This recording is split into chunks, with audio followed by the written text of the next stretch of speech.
Bonjour à tous. On vous accueille le temps mais on va pas démarrer tout de suite. On va attendre les participants à ce webinaire avec nous. Euh, En attendant, on a posté quelques questions avec l'onglet sondage de Livestorm en bas à droite. Vous avez la possibilité de répondre à ces questions d'introduction, on va dire. Et puis on peut se saluer sur le chat si besoin est. En tout cas, on va attendre que tout le monde nous rejoigne et on démarrera peu de temps après 9h. Merci. Bonjour à tous. Bonjour.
Bonjour, merci aux personnes qui sont déjà présentes.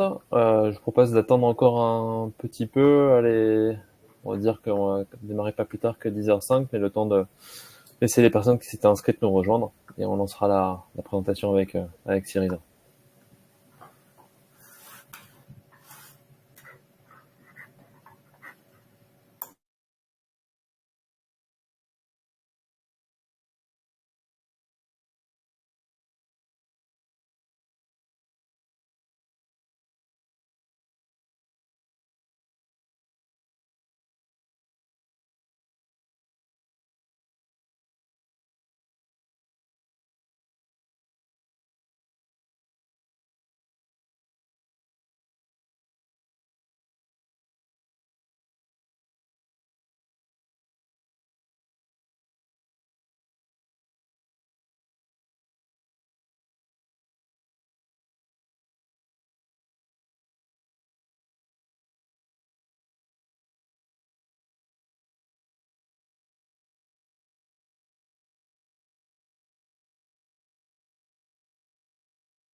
Très bien.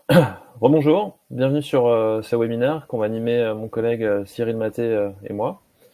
On va parler de la saison de chauffe à venir et des solutions qui existent dans la console Wattsense pour vous aider à la préparer. Donc je me présente, Julien Herbin, directeur produit chez Wattsense, et je suis accompagné aujourd'hui de Cyril Maté. Cyril. Bonjour à tous, et pour ma part, je suis Cyril Maté, responsable du développement commercial pour WhattSense. Bienvenue sur notre webinaire « Anticiper la saison de chauffe et réduire sa consommation d'énergie ». Ce webinaire est axé sur la fonction programme horaire et son utilisation sur une installation de chauffage. Pour vous présenter rapidement WhattSense, WhattSense est une jeune entreprise lyonnaise. Elle a été créée il y a 7 ans par Louis Vermorel. La problématique initiale et la raison de la création de WhattSense était la difficulté de connexion des différents équipements techniques d'un bâtiment, notamment dû à la multiplicité des protocoles et à l'intégration des équipements, parfois douloureuse. On a tous connu cet équipement Modbus à la table de communication récalcitrante. On espère aujourd'hui vous apporter une réponse à cette problématique. Nous sommes aujourd'hui 32 personnes, dont 22 en R&D et une équipe de 4 personnes au support. Et en fin 2021, nous avons été rachetés par Siemens, qui nous a intégrés à son accélérateur de start-up. Notre solution se base sur un hardware multiprotocole que nous faisons fabriquer en France du côté de Saint-Étienne. Sa mission est de récolter des données sur les protocoles terrain de type OT. Elle vous permet également de compléter les installations à l'aide du LoRaWAN, un protocole sans fil du domaine de l'IoT, qui se prête particulièrement bien à la problématique du bâtiment. La box peut à ce moment-là convertir les données d'un protocole vers un autre, et ce de manière bidirectionnelle. Ensuite, la box pousse les données vers notre cloud à l'aide du modem 4G présent sur ce dernier. À ce moment-là, la donnée vous est mise à disposition sur notre API, une interface du domaine de l'IT. Et elle vous est également présentée sur notre console, qui peut aussi être utilisée en tant qu'interface de supervision. Notre offre se présente sous 2 gammes. La première, celle dont vous êtes probablement familier, qui se compose de la tower et du bridge. Le bridge vous sert à convertir vos données locales vers des protocoles BACnet IP, Modbus IP ou MQTT. La tower, qui en plus de faire ce que fait déjà le bridge, va pousser les données vers notre cloud, vous permettant ainsi de mettre à disposition les données vers un logiciel tiers. Ce produit vous permet aussi, à l'aide de la console, de faire de la téléalarme et de la télérelève. Enfin, notre nouvelle gamme, la gamme Control, ajoute dans un premier temps la fonction programme horaire, vous permettant ainsi d'agir comme une GTB Lite.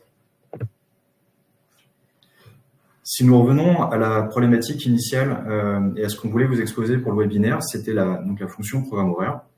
Je vais vous dire quelque chose que vous savez déjà, mais l'utilisation d'une installation est variable dans le temps. Le cas classique qui nous vient en tête, c'est l'utilisation des logements pendant la nuit et l'utilisation des bâtiments tertiaires pendant la journée. Une première problématique se pose. Pourquoi chauffer un bâtiment quand on ne l'utilise pas? Pour le cas des bâtiments tertiaires, quand on fait une rapide analyse, on se rend compte que finalement, on est présent un tiers du temps dans le bâtiment. Si on compte 12 heures de présence et 5 jours semaine. Et en pratique, plutôt que de ne pas chauffer, l'objectif, c'est plutôt de réduire la consigne. On entend souvent l'approximation qui dit qu'1 degré en moins, c'est 10% en moins sur la consommation. Donc le but va être de faire baisser le plus longtemps possible et sur le plus bas possible la consigne d'inoccupation. On va définir une période d'occupation qui, sur ce graphique, est représentée en gris. Ici, 8h, 18h, et pour le reste du temps, une période d'inoccupation.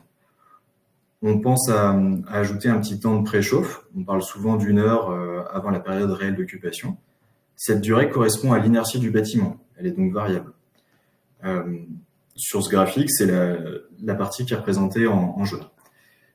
Ce qui donne un exemple ici qui passe à 7h, 18h. Et si on veut prendre en compte aussi l'inertie à l'arrêt, on peut même couper une demi-heure avant. Donc ici, ça va nous donner 7h, 17h30. La mise en place d'un programme horaire et son bon réglage, je pense que vous l'avez compris, peut vite amener à 30% d'économie d'énergie par rapport à une installation qui serait 24 heures sur 24, en pleine utilisation. Je vais laisser Julien vous présenter la remontée des programmes horaires présents sur un automate depuis la console. Oui, merci Cyril. Avant d'aller dans la console, justement, vous montrer comment faire le schéma que nous a présenté Cyril. Juste un peu de maintenant sur la partie Livestorm, sur le webinaire. Donc, n'hésitez pas à poser des questions, soit sur l'onglet chat ou directement dans l'onglet questions. Nous avons avec nous Charlotte qui pourra vous répondre. Et si on n'arrive pas à y répondre pendant ce webinaire, on répondra à la fin. On aura un long temps d'échange selon vos demandes. Il y a aussi des questions qui ont été posées dans l'onglet sondage. N'hésitez pas à y faire un tour également. Voilà. Et du coup, sur ce, je vais continuer la présentation en vous montrant comment programmer concrètement votre bâtiment pour configurer cette période d'occupation. Donc, je vais me rendre dans la console WattSense. Donc, pour l'exemple de cette démo, on va s'appuyer sur le cas de deux écoles.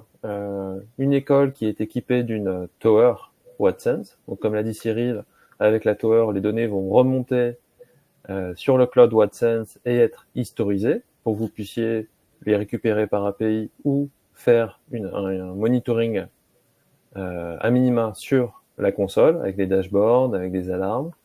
Et le cas d'une autre école qui est cette fois-ci équipée d'un bridge. Donc les données ne remontent pas par défaut sur la console WattSense.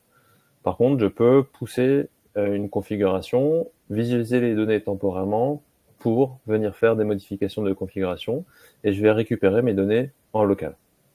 Ça va être le cas ici. Je vais juste activer la récupération des données pour un peu plus tard. Donc c'est une école assez classique. On retrouve différentes classes, une salle de jeu, et cette école va être chauffée, les salles de classe vont être chauffées avec des radiateurs dans lesquels circule de l'eau à une certaine température, et la fourniture des calories dans l'eau est assurée par une chaufferie. Cas très classique. Grâce à la console WattSense, j'ai pu configurer et relier à la box l'automate qui va venir piloter la sous-station responsable de la production de chaud. Ici, c'est un appareil assez classique pour ce type de bâtiment puisqu'il s'agit d'un Siemens RVL 480. J'ai pu le configurer grâce à la console WattSense de manière assez simple parce que, pour rappel, il y a une bibliothèque d'équipements prédécodée dans la console WattSense qui fait que vous pouvez venir sélectionner un équipement, par exemple une référence de Siemens RVL, y renseigner l'adresse de l'équipement, et à partir de là, l'ensemble des points disponibles ou des propriétés vont être listés et les valeurs vont automatiquement remonter. Vous n'avez pas vous-même à renseigner les adresses de chaque point pour les visualiser dans la console ou en récupérer la valeur. Disons que ce travail a été fait et que l'équipement RVL est connecté en filaire à la box WattSense. À partir de là, je peux intervenir sur l'automate à distance pour venir modifier la programmation horaire de l'équipement. Et si je veux le faire coller à ce qu'a montré Cyril, c'est-à-dire que m'assurer que l'école, la chaufferie qui alimente, qui va faire tourner les radiateurs de l'école, tourne bien en fonction des horaires des professeurs et du personnel, alors je peux venir écrire dans les points correspondants. Donc ici, pour le RVL, je vais trouver des points, un point pour chaque jour, le lundi, mardi, etc. Et ce qu'on propose avec la console WattSense, c'est une interface simple pour venir écrire dans ces points. Le mode, par défaut, le RVL ne propose que deux modes, le mode réduit et le mode normal. La température de ces deux modes est fixée dans d'autres points, qui sont souvent paramétrés par le chauffagiste à l'installation. Mais en tout cas, si jamais il y a un changement d'occupation du bâtiment, des horaires plus étendus, si le soir, par exemple, il y a une réunion avec les parents d'élèves et que vous souhaitiez étendre la période de chaud, vous pouvez tout à fait le faire ici. Là, je vais changer la période d'occupation jusqu'à 20 heures de la chaufferie et je vais envoyer la consigne en appuyant sur sauvegarder à l'équipement. Et à partir de là, l'équipement va agir différemment le lundi du mardi. Un autre type d'équipement qui est assez populaire dans les chaufferies, notamment cette fois-ci sur des collèges et des lycées, c'est les appareils de type Cinco. Donc cette fois-ci, ils sont situés dans l'autre école. Ici, je vais trouver de la même manière, je l'ai configuré, j'ai pris l'équipement dans la bibliothèque d'équipements WattSense, j'ai ajouté, c'est câblé, bien sûr, et à partir du moment où les données remontent, alors ici c'est sur un bridge WattSense, donc j'ai dû activer la réception des données, je vais pouvoir voir ma liste de points, ici les points relatifs à la programmation horaire, et je vais retrouver tous mes points, ici. Je vais rafraîchir leur réception, comme je suis sur le bridge, Et de la même façon que je l'ai fait pour le RVL à l'instant, je peux écrire dans ces points la valeur de la programmation horaire. Là encore, on est sur une programmation horaire par jour. Je suis sur un Synco, c'est un peu plus évolué qu'un RVL, si je puis dire. Donc, on va pouvoir définir plusieurs modes. Le mode pré-confort, si je veux anticiper l'arrivée des occupants du bâtiment, de 7h à 7h30. Et ensuite, un mode confort, de 7h30 à 18h. Puis, revenir au mode éco, paramétré avec le Synco, à partir de 18h. Et là aussi, les températures de consigne sont définies dans chacun de ces points et sont plus propres à l'installation et au réglage avec votre chauffagiste ou votre exploitant. Mais toujours est-il que vous pouvez venir facilement vérifier la programmation horaire et le planning de votre chaufferie et demander des modifications et aussi les vérifier dans la console si besoin est. Sachant que ces points peuvent être aussi affichés sur un dashboard dans le cadre de la tower. Un autre type d'automate, et je m'arrêterai là sur les automates de chaufferie, qui sont aussi populaires. On trouve notamment des trends là-dessus. C'est des automates qui communiquent en BACnet. Alors ici, c'est pas un trend que j'ai, mais une autre référence. Donc, avec le protocole BACnet, on vient scanner le réseau, détecter les automates qui sont connectés à la box via le réseau BACnet, et on peut trouver des programmes horaires. Donc, c'est un type de point BACnet que l'on supporte au sein de la box, et pour lequel on a une écriture facilitée, c'est-à-dire qu'on vient lire les différentes composantes du programme horaire BACnet, et on vient vous donner la possibilité, là aussi, de définir facilement le comportement associé à chaque jour. Alors en BACnet, il y a moins de limites encore que sur les Synco. Il peut y avoir 6 créneaux. Pour fixer la valeur, la valeur dépend de la valeur cible que vous renseignez ici. Donc là, c'est un peu plus expert, si je puis dire. Là, on peut assumer que 2, 1 sont des modes de fonctionnement de la chaudière ou de l'organe qui va générer les calories. Et je peux, de la même façon, définir le lundi et appliquer ce que j'ai défini au lundi en une série de clics assez rapides aux autres jours de la semaine. Et à partir de là, la copie est faite. J'ai juste à sauvegarder. Hop, je vais juste refaire ça. Je dis également. Hop. Et là, je pousse cette consigne. Cette consigne est envoyée au bridge Wattsense qui la transmet à l'équipement. Et à partir de là, la programmation d'automate BACnet est alors mise à jour. Voilà. Donc voilà 3 types d'équipements qui pilotent les chaufferies et pour lesquels, dans la console Wattsense, il y a eu une interface particulière qui a été rendue disponible depuis l'onglet Live Data dans l'écriture de ces programmations horaires. Et sur ce, je vais te laisser la parole, Cyril, pour la suite. Ouais. Dans le premier cas, on met en place des programmes horaires en fonction de l'amplitude horaire maximum du bâtiment. Donc la règle, c'est tant qu'on a besoin de chauffer une pièce, alors la chaufferie ou la sous-station reste en marche pour l'ensemble du bâtiment. La deuxième étape, ce qu'on veut vous proposer, c'est de contrôler le point de consigne sur les terminaux et donc de descendre à une granularité qui serait pièce par pièce. Ce qui permet de programmer les consignes suivant les usages. Si on prend le cas d'une école primaire, on va avoir les classes maternelles qui sont sur une amplitude horaire un peu plus réduite. Donc, on pourrait par exemple imaginer 8h30, 16h. Les classes primaires qui feraient 1 heure de plus que l'école maternelle, notamment par exemple pour du périscolaire. Et la salle commune, qui aurait aussi une fonction centre aéré, donc qui serait utilisée aussi le samedi et qui aurait en plus une utilisation plutôt à partir de midi, donc on commencerait à chauffer plutôt vers 11h et on s'arrêterait un peu plus tard pour les activités. Et donc en fait, au lieu de commencer à faire un programme horaire qui serait sur les amplitudes horaires maximum de l'ensemble de ces pièces, vu qu'on est descendu pièce par pièce, on va plus simplement faire un on-off sur l'installation, mais on va la faire varier en fonction de ses besoins.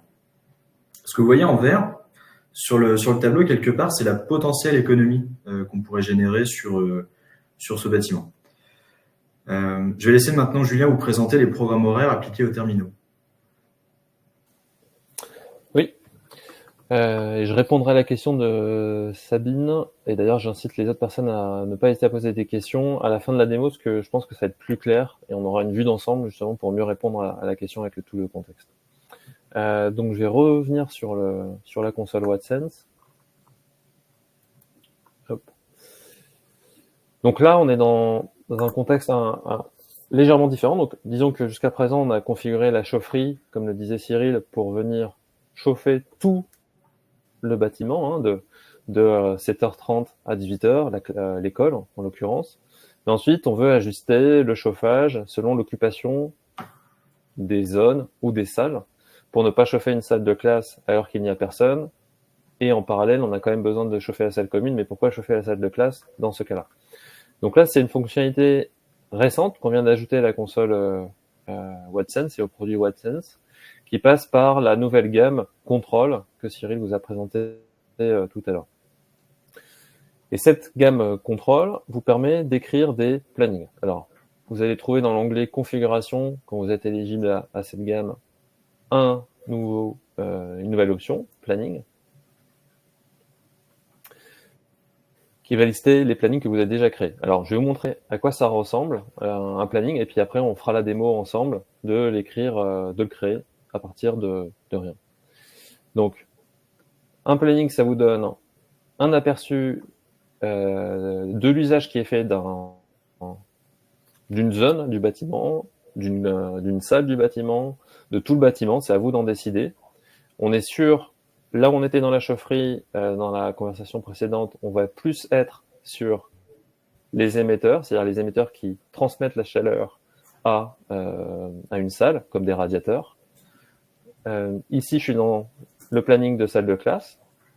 Donc, je vais avoir un planning qui reprend une occupation classique de salle de classe, de 8h à 18h, le lundi, mardi, jeudi et vendredi. Voilà. Donc, j'ai défini un planning avec différents types de créneaux. On va voir ce que c'est plus précisément. Des créneaux inoccupés, des créneaux occupés. Et je vois sur la droite, inoccupation longue.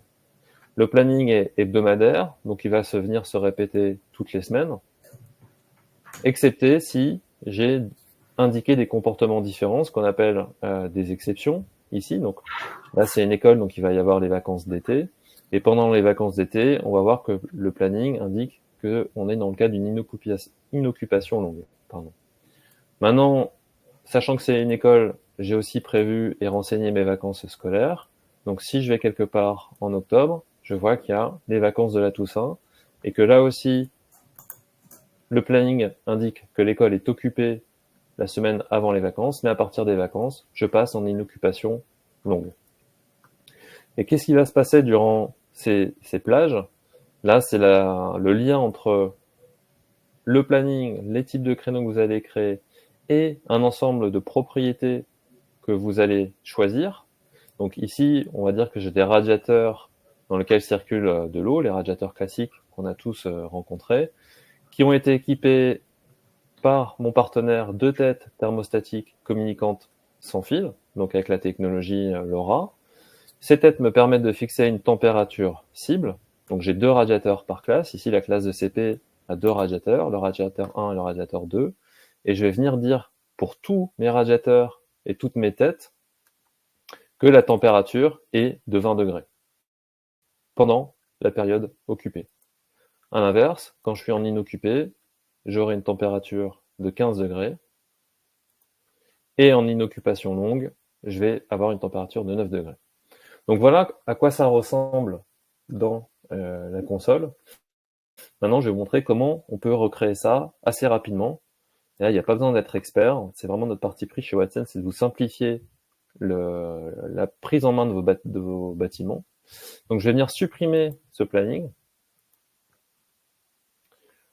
Voilà. Je dois pousser cette modification dans la configuration de la box parce que les plannings vont tourner en local. Donc, si la connexion cellulaire entre la box et Wattsense est coupée, eh bien, pas de souci, le planning va quand même tourner parce que ça s'exécute en local.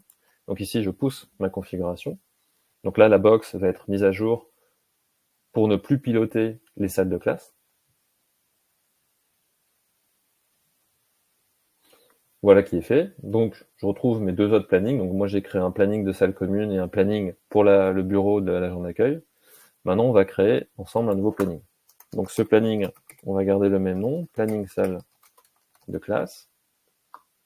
Le fuseau horaire, alors en France, c'est pas le souci, mais pour d'autres pays, ça peut être problématique. Donc le fuseau horaire est à indiquer, parce qui va s'exécuter à l'heure de la box.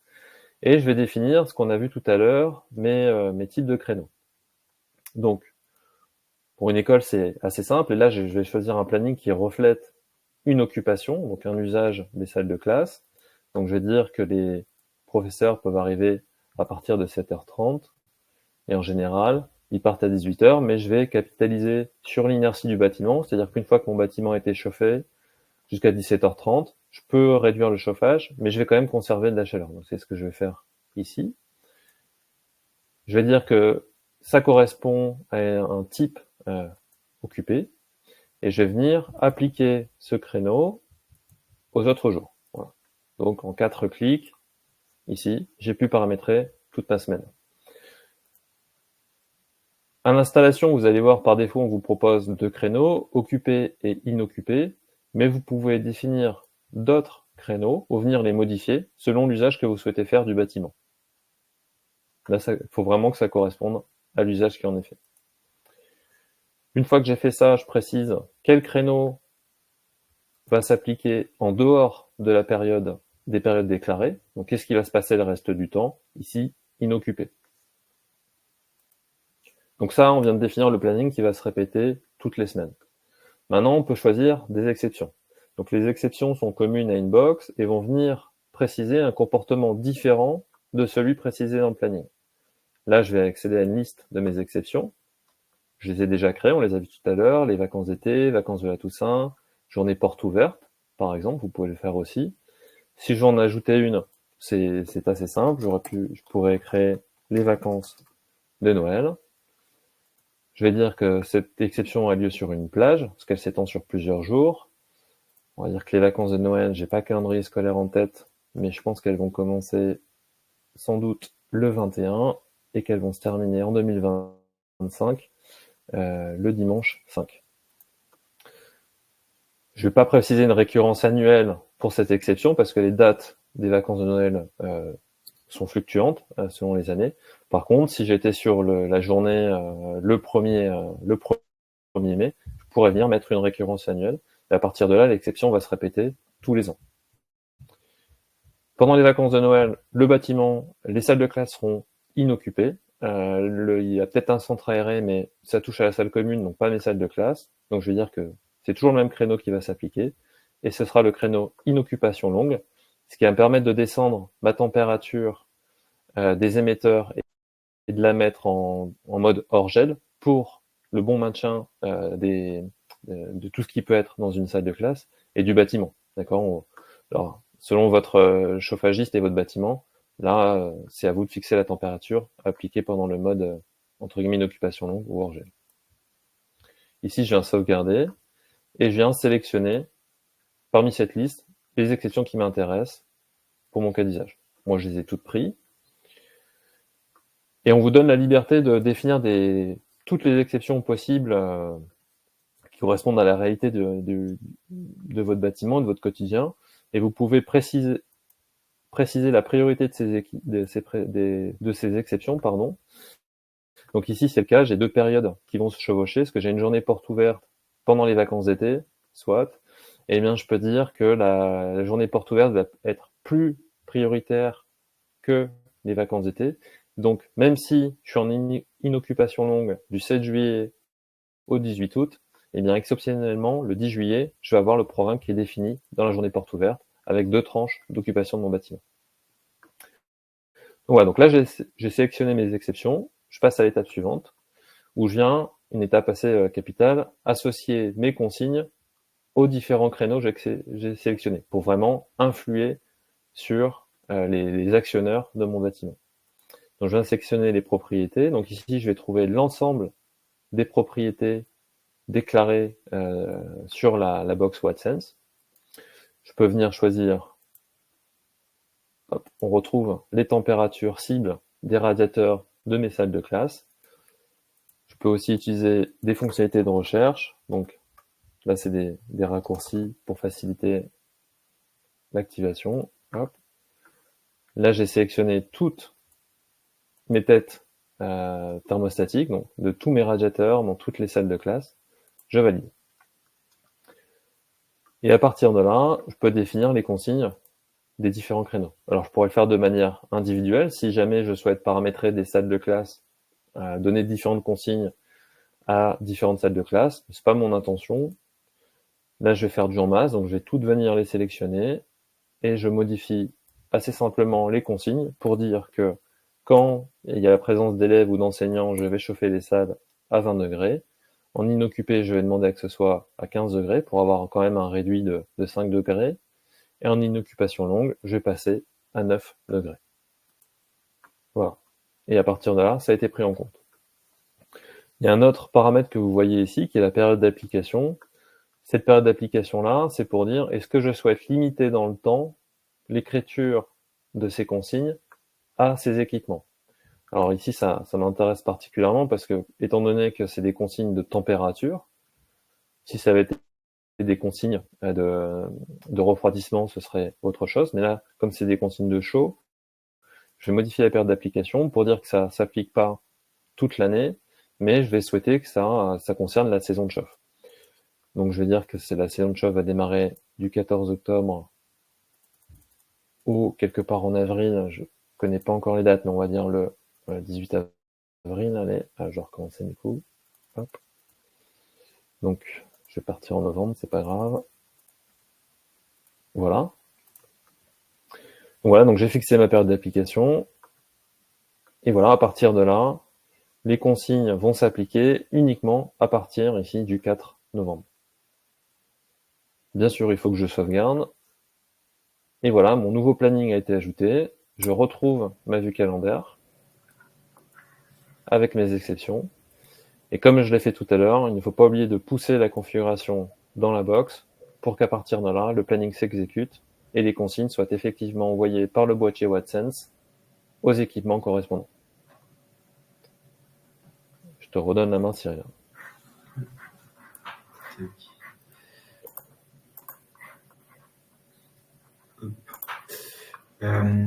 Ensuite, ce qu'on voulait vous proposer, c'est que donc la fonction programme horaire, c'est une fonction qui nous tient beaucoup à cœur, dont on est très fiers, et on voulait vous la partager avec une option d'activation free trial. Ça rebondit notamment avec la question qu'on avait eue dans le chat. Vous pouvez dès à présent essayer, si vous le souhaitez, d'utiliser la fonction programme horaire par le lien. Donc vous avez, en fait, c'est dans la partie organisation. Organisation, vous allez directement sur le petit bouton essayer free trial. Je pense que Julien est en train de montrer.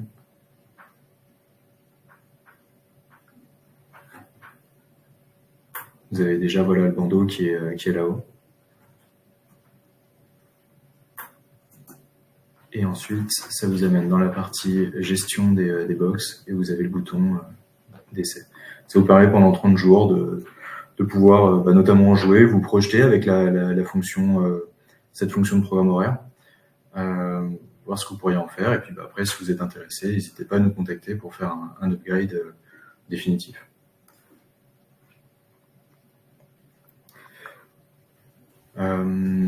Ensuite, on passe à la partie... pour la partie free trial, c'est... Oui. Juste pour préciser, Cyril, donc ce qu'on vient de vous montrer avec les calendriers, ça fait partie de la gamme contrôle. C'est une gamme qui a été introduite récemment par Wattsense avec la période d'essai qui vous est proposée directement depuis la console. À savoir aussi que dans cette gamme va être ajoutée d'autres fonctionnalités prochainement avec ce qu'on appelle l'automatisation. Donc là, c'est d'écrire des scénarios un peu plus complexes, on va dire, du type si je détecte une présence ou l'absence de personnes dans une salle alors que celle-ci est en train d'être chauffée, alors je peux annuler le chauffage de la salle. Voilà, donc là, c'est un sujet sur lequel on travaille en ce moment avec les équipes Wattsense et qu'on espère vous mettre à disposition pour la fin de l'année au sein de la gamme contrôle.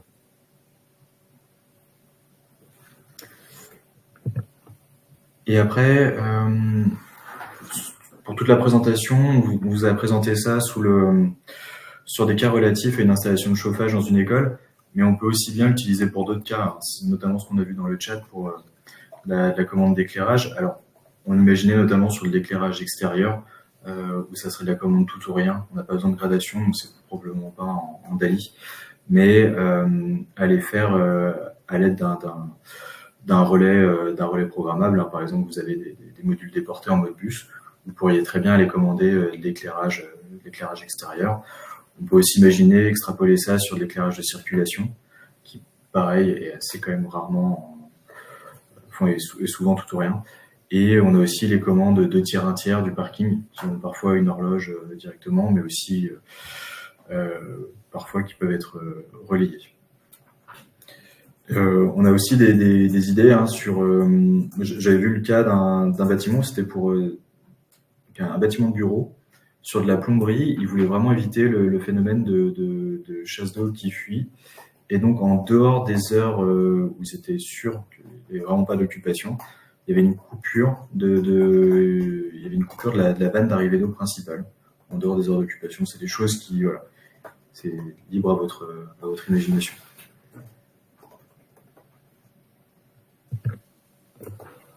Et après, on était dispo pour la partie où tu voulais peut-être ajouter quelque chose, Julien. Non, très bien, tu as bien cité d'autres cas d'usage possibles. Avec les calendriers, on peut piloter n'importe quel point disponible en écriture depuis la box WhatsApp. Maintenant, je vois qu'il y a des questions qui ont été posées dans le chat, donc on va peut-être commencer par ces questions-là pour y répondre. En même temps, si vous voulez réfléchir à d'autres questions, nous les adresser en prenant le micro ou en les écrivant, on est disponible avec Cyril pour y répondre. Alors, il y a une première question sur laquelle je souhaitais revenir. Peut-on planifier des vacances, jours fériés, etc. ou est-on limité au planning horaire? Alors, c'est une question assez intéressante et je voulais finir la démo avant d'y répondre, parce qu'il y a deux manières d'envisager la question. Soit vous pouvez souhaiter planifier des vacances, les jours fériés, et vous faites cette planification dans la chaufferie, avec ce qu'on vous a montré. Donc, nous, on vous a montré certains points des automates qui sont dans les chaufferies, avec une programmation de chaque jour, lundi, mardi, etc. Mais dans ces automates, il y a aussi des points spécifiques qui peuvent contenir des vacances. Vous pouvez très bien dire à l'automate, il y a une exception qui démarre de telle date à telle date, et pendant cette exception-là, c'est pas le mode confort qui s'applique, c'est le mode éco. Et là, vous allez intervenir sur la chaufferie. Et en général, ça, c'est ce qu'on demande souvent à l'exploitant, de bien configurer l'automate pour répondre au calendrier du bâtiment. Maintenant, après la démo, vous pouvez aussi le faire dans une seconde phase qui est la partie des émetteurs, des salles, la façon dont le bâtiment est réellement occupé qui va différer d'une aile à l'autre du bâtiment. Et là, c'est la deuxième partie qu'on vous a montré, donc l'exécution hebdomadaire du bâtiment et aussi l'inscription d'exception. Voilà. Donc si on reprend le cas de l'école, une école qui accueille un centre aéré les mercredis et une semaine sur deux pendant les vacances, là, le planning de la chaufferie va rester classique en fait. Ça va toujours être départ de température dans les radiateurs à 50 degrés, admettons. Mais par contre, avec une programmation horaire comme on l'a vu, mais par contre, c'est la programmation des différentes salles qui va vous permettre de faire des économies d'énergie en lien avec l'occupation, toujours dans des soucis de confort. Et là, vous allez pouvoir dire les salles de classe, elles sont pas occupées. Est-ce que j'ai créé une exception? Et le centre aéré, je le laisse parce que lui, il est continué à être occupé et utilisé. Voilà. J'espère avoir répondu à votre question, Sabine. Si c'est pas le cas, je vous invite à nous le dire.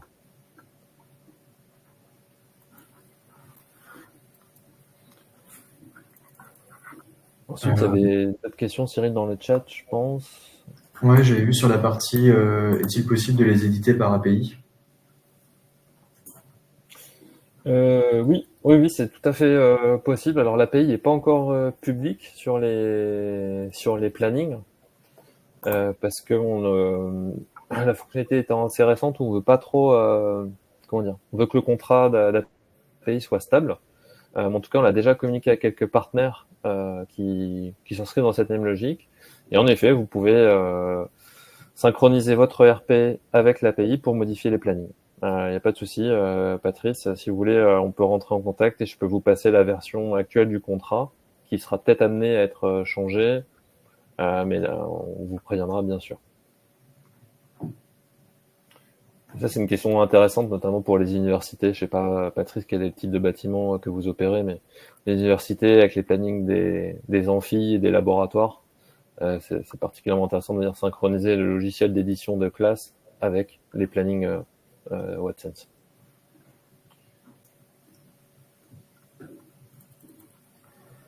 Il y avait aussi un cas d'usage qui me parlait, c'était l'utilisation des fils pilotes, notamment on pensait aux fils pilotes ou à Teco.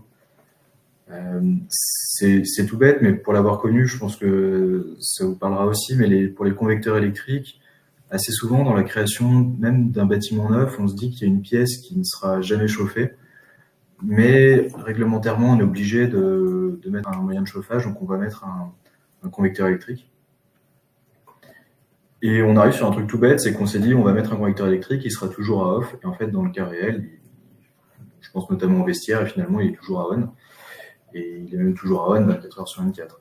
Ça devient tout bête, mais vous mettez un fil pilote, un module LoRaWAN fil pilote, vous mettez en place un programme horaire derrière, et vous avez un peu, bon, le cas idéal, ça aurait été effectivement de le couper s'il était censé pas être utilisé, mais s'il a été allumé, c'est qu'il doit y avoir des vrais besoins. Et donc comme ça, vous allez mettre en place un programme horaire qui va en fait le laisser fonctionner uniquement pendant les horaires où il aurait été censé fonctionner.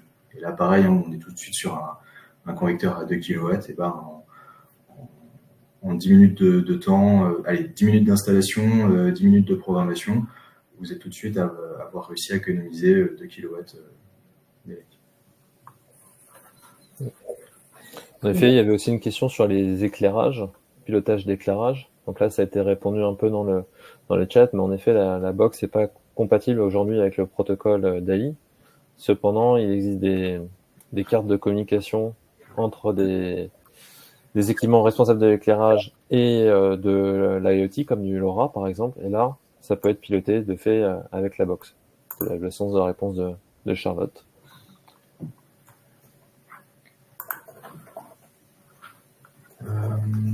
On a des questions à la partie questions, justement, notamment de Vincent Dijoux. On parlait de la possibilité de créer des conditions combinées. Par exemple, allumer l'éclairage et si le calendrier, on va rajouter un détecteur de présence à un calendrier dans les conditions d'allumage. Je pense que Julien, on peut en parler sans trop de... Ça fait partie des fonctions qui sont prévues. Oui, c'est ça, c'est les fonctionnalités sur lesquelles on travaille. L'édition de scénarios, on appelle ça des scénarios d'automatisation pour combiner plusieurs conditions, on va dire. Aujourd'hui, en effet, vous pourrez piloter l'éclairage que en fonction du calendrier. Demain, ce qu'on va rajouter, c'est de prendre en compte en plus la présence via un équipement qui nous le remonte. Donc, patientez encore un peu, mais ça va être disponible au sein de la gamme contrôle chez Wattsense. Le cas d'étude, toujours sur de la vanne thermostatique, et ce vers quoi on aimerait aller, c'est vraiment le côté 3 états du point de consigne d'une vanne thermostatique. Donc on a le programme horaire qui va faire passer de l'état inoccupé à l'état préchauffe, stand-by, et le détecteur de présence qui ferait passer à occupé. Donc par exemple, on a un occupé à 20 degrés, on a un inoccupé à 15 et on aurait une préchauffe à 17, 18. Donc comme ça, sur détection de présence, on va simplement récupérer les 2 degrés. Et donc là, on permettrait en plus de moduler non plus sur l'utilisation théorique, mais sur l'utilisation réelle, ce qui serait encore mieux. Ça, c'est quelque chose qui est encore en projet. Et Cyril, il y a une question, peut-être que tu peux y répondre sur le pilotage de climatiseurs infrarouges. Oui. Et malheureusement, Vincent, non. On n'a pas de solution. En tout cas, je ne connais pas de solution infrarouge. Je les connais pour les particuliers, mais je ne le connais pas pour l'amener vers un protocole de communication terrain qu'on pourrait ensuite récupérer. Là-dessus. Après, si vous êtes passionné, je pense qu'il y a des choses à faire parce que les modèles grand public doivent potentiellement mettre à disposition leurs données par API. Et donc ensuite, il y aura peut-être des choses à combiner là-dessus. Mais Et en l'état, non. Cyril, il y a également une question cette fois-ci dans la partie chat de Monsieur Verneuil. Ouais. Sur la possibilité d'avoir un accompagnement sur la conformité au décret BACS. Ouais, alors pour la mise en conformité des CREBACS, Watson, c'est sans aucun souci, on a une solution qui correspond et qui peut vous aider pour amener la mise en conformité des CREBACS. Pour un accompagnement de type AMO, alors très clairement, nous on est fabricant et si vous étiez propriétaire immobilier, vous preniez comment ça s'appelle, une prestation d'AMO, il faudrait que la personne soit la plus neutre possible et malheureusement en étant fabricant, je vous orienterai toujours vers nos solutions. Donc on peut vous aider à concevoir l'installation. Il faut savoir que ça sera fait avec notre façon de faire, notre façon de voir. Mais après, on peut toujours vous aider, vous conseiller, mais assumer une mission d'AMO en tant que telle, on n'ira pas jusque-là, pour des questions notamment d'éthique. Et par contre, on peut conseiller, on a un réseau de partenaires aussi, vers lequel on peut vous rediriger, si besoin. Oui, on peut aussi, voilà, on a aussi des AMO qui ont l'habitude de travailler avec nous, qui peuvent vous aider à avancer sur l'ensemble du projet et qui le feront de façon neutre et qui, si jamais notre solution ne correspond pas à votre projet, vous aiguilleront vers une solution qui correspondra mieux aussi.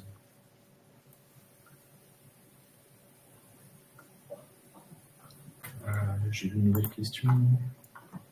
À quelle classe de GTB peut répondre cette solution? Alors, c'est une question qui revient très régulièrement. C'est une question qui revient très régulièrement avec le souci des classes de GTB.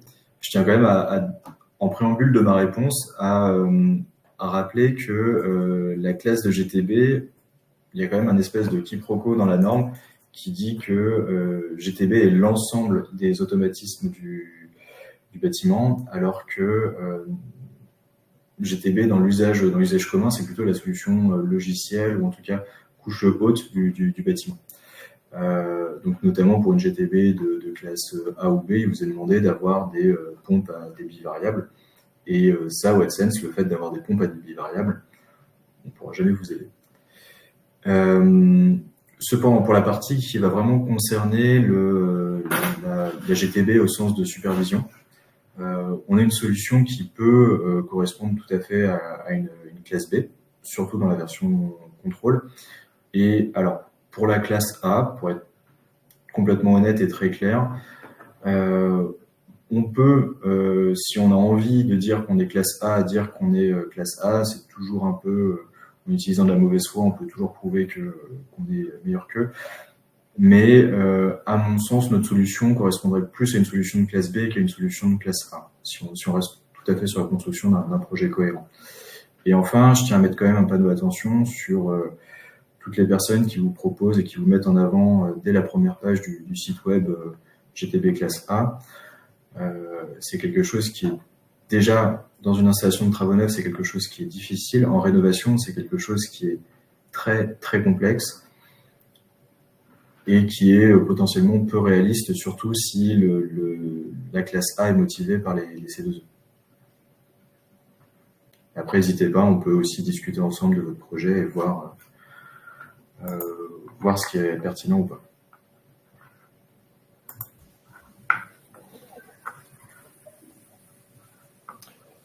Très bien. Je vois qu'il n'y a plus de questions. Enfin, je pense qu'on a répondu à toutes les questions. Ouais. Donc, il y a peut-être Patrice qui aura peut-être une question.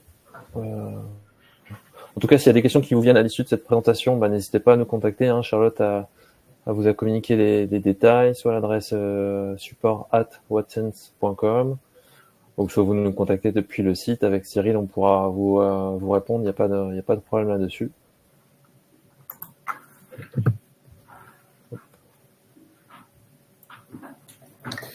Et bon, il y en a une grande partie aussi qui ont déjà des numéros de téléphone, notamment de l'équipe commerciale. On est aussi toujours là pour vous aider. N'hésitez pas à nous appeler directement.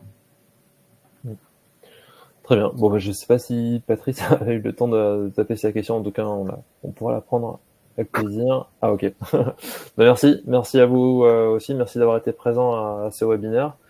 en espérant que les solutions qu'on vous a présentées vont répondre à vos besoins et anticiper la saison de chauffe à venir et vous permettre de faire aussi des consommations d'énergie en plus de chauffer les bâtiments comme il se doit. Merci à tous, bonne journée et bon week-end. Au revoir. Merci à tous. Au revoir.